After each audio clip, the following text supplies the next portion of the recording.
Oh, thank you.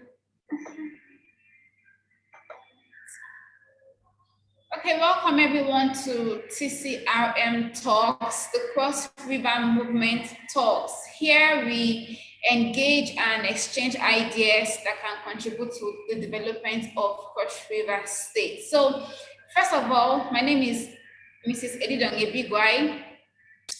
and I'm the executive assistant to the founder for the Cross River Movement. And we have been on this journey for a while now, and the organization can only get moving to the permanent site, right? Okay, so basically, the Cross River Movement is a non-partisan, non-governmental, not-for-profit organization seeking to bring together Cross Riverians and lovers of Cross River State to engage and provide a platform for them to collaborate and take actions towards a brighter future, towards creating a brighter future for Cross River State.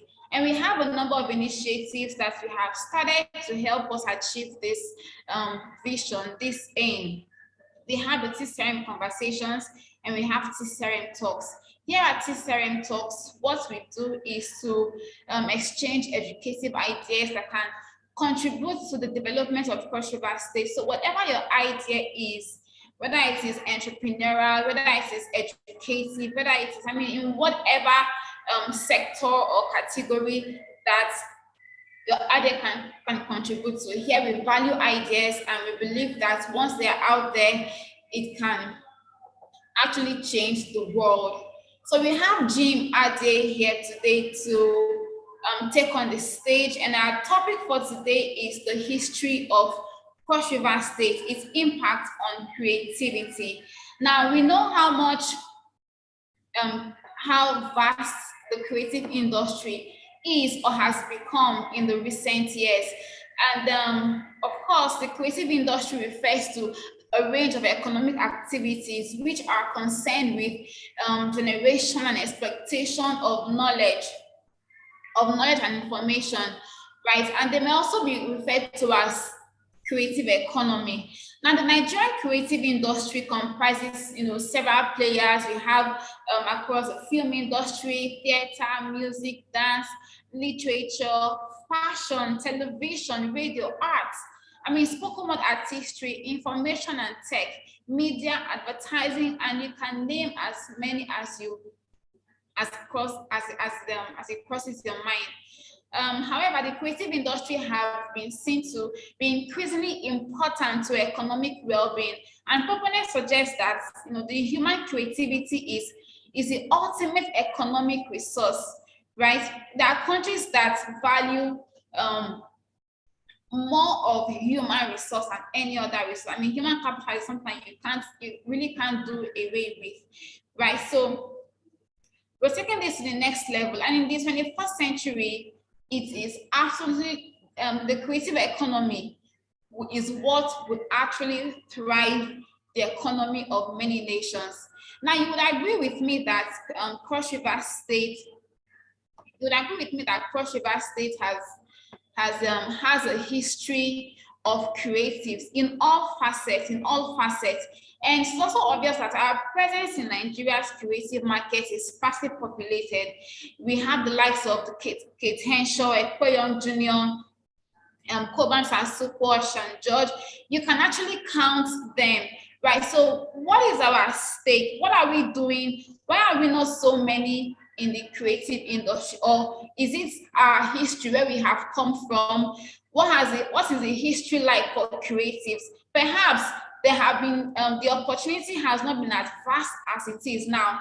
And if we know what the history of creativity is in Cross River State, how can we use it to influence the future of where we are going to? So yeah, I'm going to leave the floor for Jim Adie any moment from now, and he's going to take us on the history of Cross River State and its impact on creativity. Most of you already know Jim Adie. However, I'd like to reintroduce him. Jim Adie is a professional spoken word and stage poet. He is a deep writer, a content creative, and a speaker.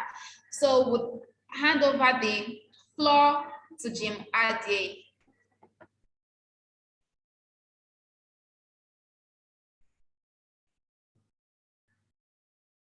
Jim, please, you on the stage now.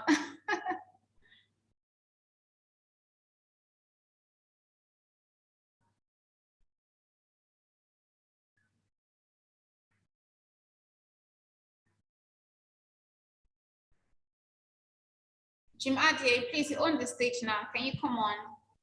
Okay, can you hear me? Yes, we can. Okay, I'm very sorry, I was interrupted with the call. So if you can rephrase the very last thing before you launch me in to help me get on.